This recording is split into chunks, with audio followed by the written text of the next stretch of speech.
Welcome back! I hope you saw our video on the use of comma and the rules that dictate it. If not, do check it out. Today we're going to extend that conversation and talk about how to use colon and semicolon punctuation points correctly. These give a lot of trouble to most writers. Let's see how to fix this problem effectively. Hi, I'm Ajeeth from Capshine.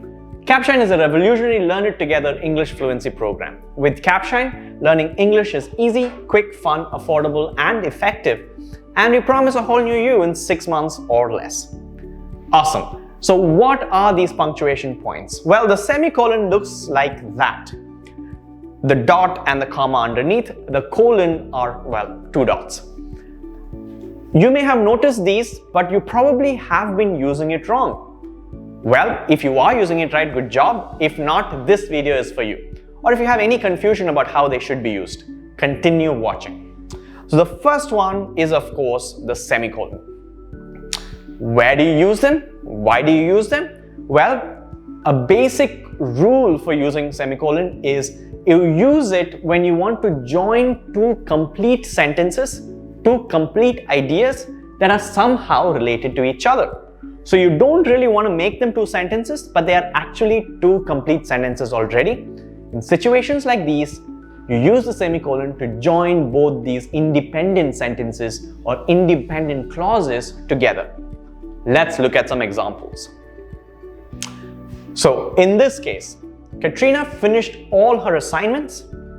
Rahul did not finish his. 2 complete sentences. They can stand on their own. They're grammatically complete. But I want to show that these 2 are related. I want to compare. Without comparing, I want to show the contrast between what Rahul did and what Katrina did. How do I do this? Well, one way is to use a comma and an explanation word or a contrast word like however. But instead, I could also use the semicolon. Katrina finished all her work assignment. Rahul did not finish his. Notice how I joined these 2 ideas with a semicolon. It does the same job as a full stop, but makes it 1 sentence. Another example, let's go to the movies together. Shrek is out on Monday. This, if I put a full stop, becomes 2 separate sentences. It doesn't make much sense as to why I'm talking about these 2 things. But if I want to connect them together and use the semicolon, the meaning conveys itself. Let's go to the movies together. Shrek is out on Monday. So without saying, I'm suggesting that we should go for Shrek on Monday together. A lot of information shared or added just by using the semicolon and connecting both these independent sentences together. Awesome, right? Speaking of awesome, you should check out the 30-day free trial with Caption. With this, you get access to speaking opportunities, you get to learn and practice as a group, you get access to a personal coach who gives recommendations and feedback customized to your needs, you get access to daily micro lessons, and of course live classes where you can get your doubts clarified and your foundations built. Let's continue our conversation. Let's talk about the colon. So as we've discussed before, the semicolon is used to connect 2 complete ideas that are somehow related to each other. What about the colon? Well, the colon is used to either summarize, sharpen, or explain the preceding part of the sentence. So it's there to give a more clear explanation of something or give more depth to something that's already explained. Let us see some examples. There are 3 types of triangles. They are equilateral, isosceles, and scalene triangles. You must have read this in school when you did math, right? But instead of it being 2 separate sentences, how about I combine them?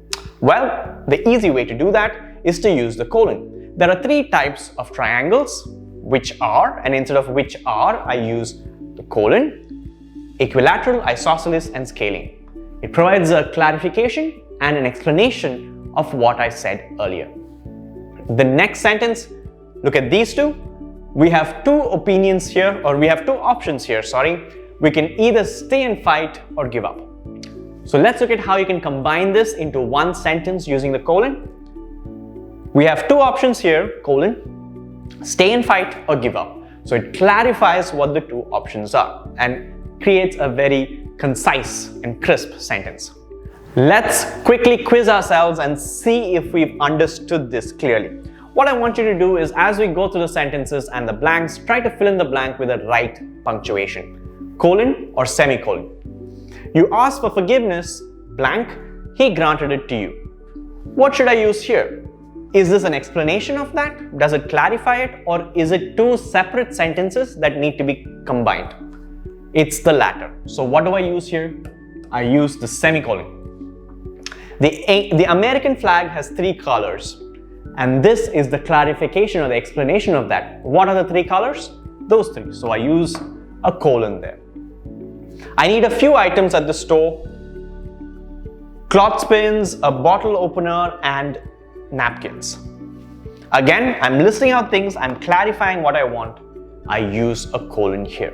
I hope that makes sense, and I hope you understood the difference between the colon and semicolon.